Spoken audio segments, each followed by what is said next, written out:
Voilà, je pense qu'on va pouvoir conclure, parce que vous êtes tous fatigués quand même, mais il y en a même qui sont partis. Et je pense que c'est Monsieur Percebois qui va conclure. Moi, j'ai juste une phrase qu'on a trouvée d'un géothermicien allemand, que je voulais vous dire. C'est que la géothermie est sous nos pieds, comme un géant endormi qui ne demande qu'à être réveillé. J'ai trouvé ça très beau. Voilà.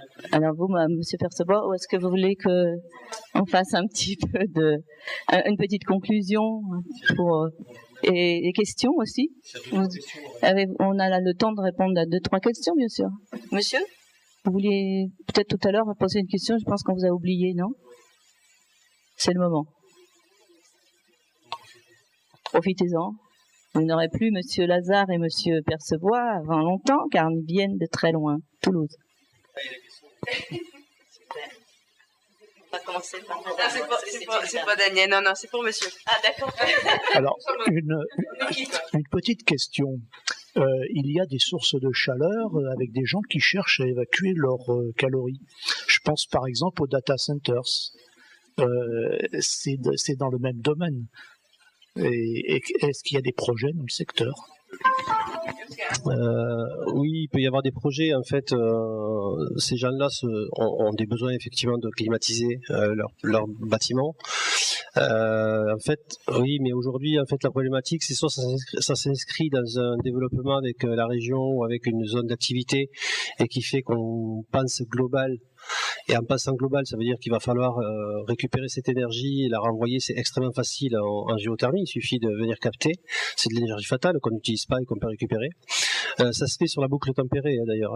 Quand on déploie une boucle tempérée au sein d'une communauté, c'est des mots qu'ils aiment bien. Il faut leur expliquer comment ça fonctionne une boucle tempérée comparée à un réseau de chaleur et de froid.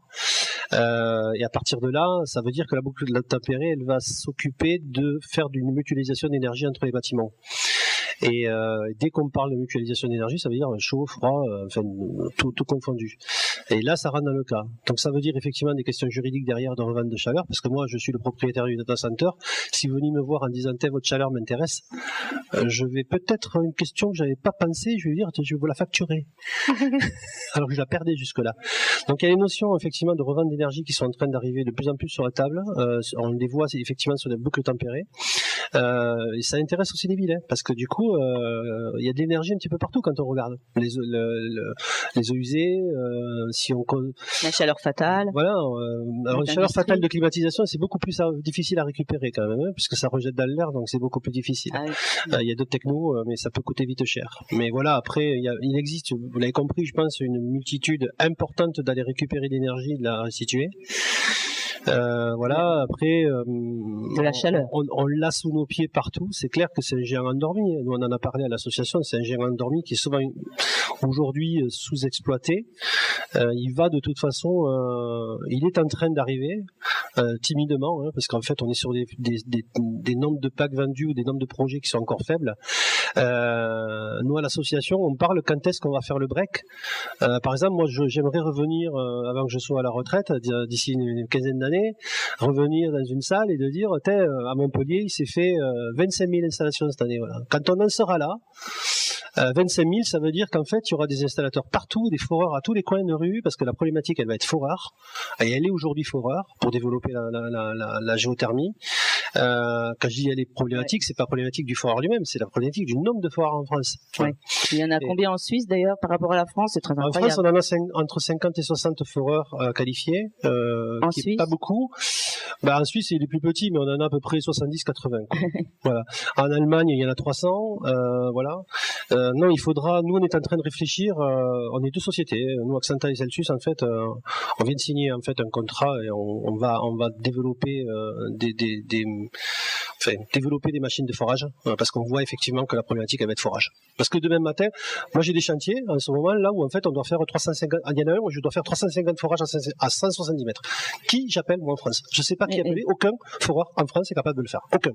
Surtout que quand on va le mettre dans le cahier des charges du département, ils vont nous dire il faut faire le chantier en 4 mois. Ok. Comment on fait 350 forages en 4 mois? Eh bien, il faut mettre 50 machines. Voilà. Et on les a pas. Donc ça veut dire que ce volet, et on en parle avec l'État, au niveau de plus haut de l'État, on est en train de regarder comment on peut augmenter le nombre de forages en France. Ça va être un sacré problème, parce qu'aujourd'hui la tendance c'est que les foreurs s'enlèvent petit à petit, tous un par un, de la géothermie. En début d'année on était 70 foreurs en début d'année. 1er septembre, on a 50. On en a perdu 20 encore. Moi, je vous annonce qu'à la fin d'année, on sera à 40. Et en fait, le problème, c'est que même les gens qui restent et qui font de la géothermie vont mourir. Si on reste comme ça, parce que petit à petit, ben, c'est fini, quoi. C'est-à-dire à un moment, c'est consanguin, c'est terminé, quoi, ça marche pas. Donc le vrai fléau aujourd'hui pour le développement massif, je parle, hein, parce que si on veut développer, faire des chantiers comme on fait aujourd'hui, tous les 2-3 ans, on fait un chantier sur une région, on développe et chacun amène son truc, ça se fera aujourd'hui comme ça. On trouve des installateurs, on trouve des grosses sociétés comme Veolia, comme Dalkia, comme ça, qui sont capables de faire du gros. Sauf que si on veut massifier, si on veut changer d'échelle, je vous rappelle à l'heure où je parle, il se vend 700 000 chaudières par an. 700 000.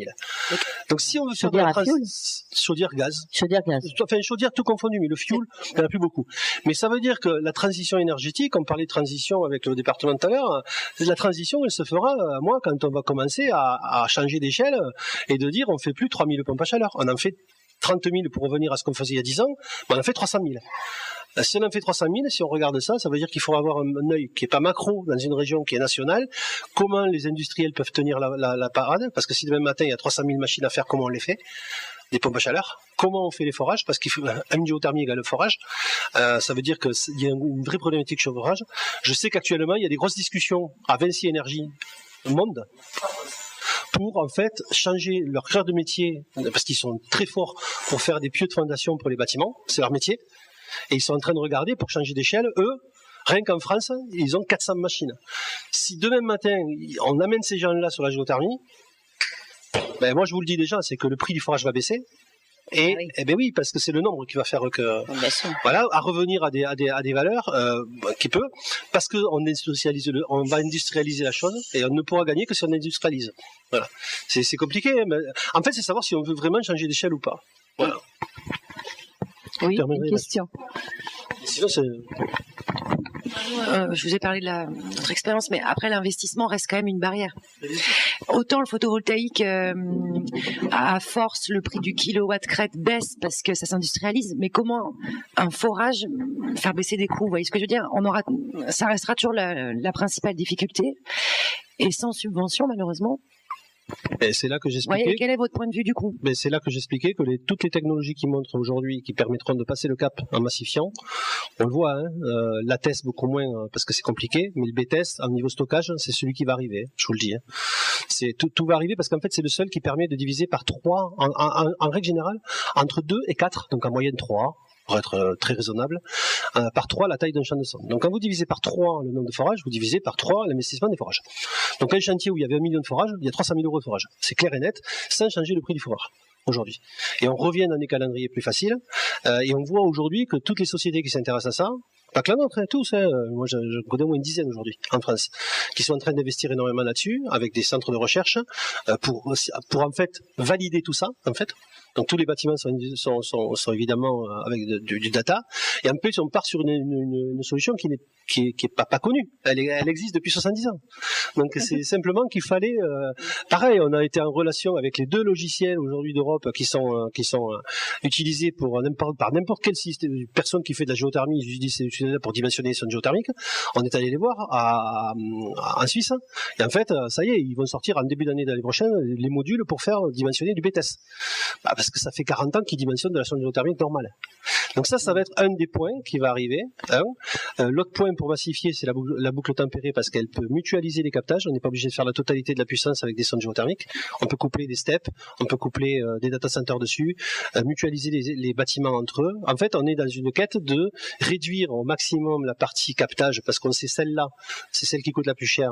Et par contre, si on réfléchit à un effet d'échelle, alors je parle bien évidemment pas pour un seul bâtiment, hein, pour 3, 4 bâtiments, 5 bâtiments qui sont côte à côte, c'est à l'échelle d'une ville, on peut réfléchir sur les 3-4 bâtiments. Voilà. Mais la problématique de toute façon nombre foreur viendra, c'est clair, elle viendra. On la voit déjà, elle commence à coincer.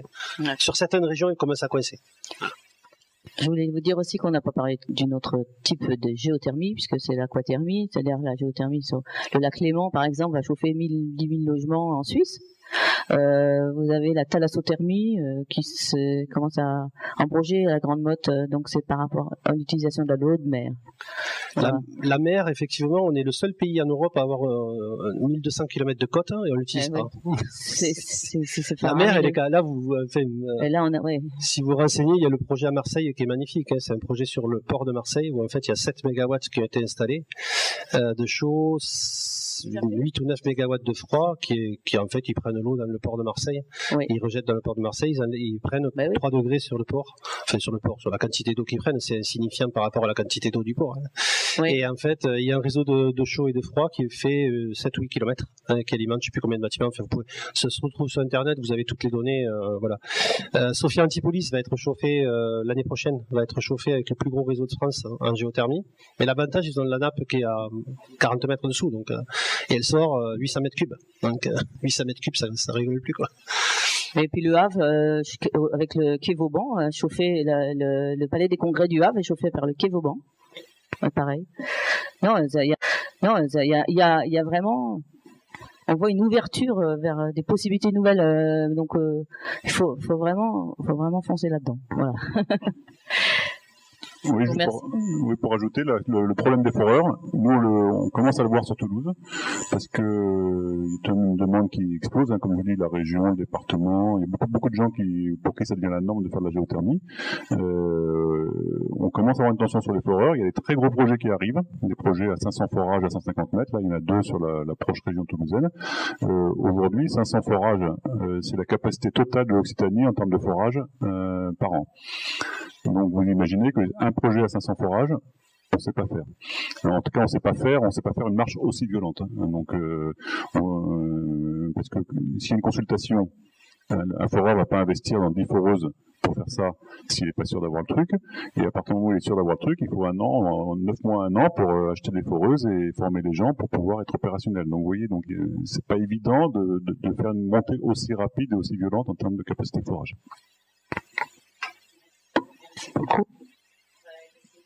Je pense qu'on peut clore cette magnifique rencontre. Je pense qu'elle est très intéressante pour tout le monde. Et demain matin, on va passer à quelque chose de plus des petits projets, puisque c'est pour les maisons individuelles.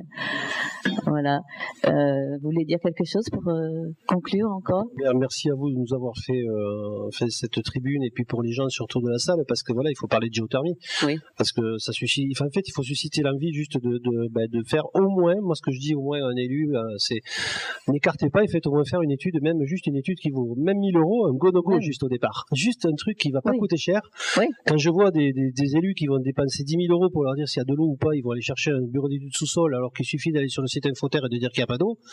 Moi, je vais donnez-moi 100 €, je vais vous dire qu'il n'y a pas d'eau, quoi. Enfin, donc, on va vous les rembourser avec l'association. Mais c'est voilà. Donc, je veux dire, des fois, il faut pas grand-chose pour dire simplement un premier go-no-go, disant on y va, on fait une étude. Ouais. Parce que bien souvent, nous on rencontre des élus qui en fait n'ont pas étudié. Enfin, on leur a pas proposé. C'est même pas eux.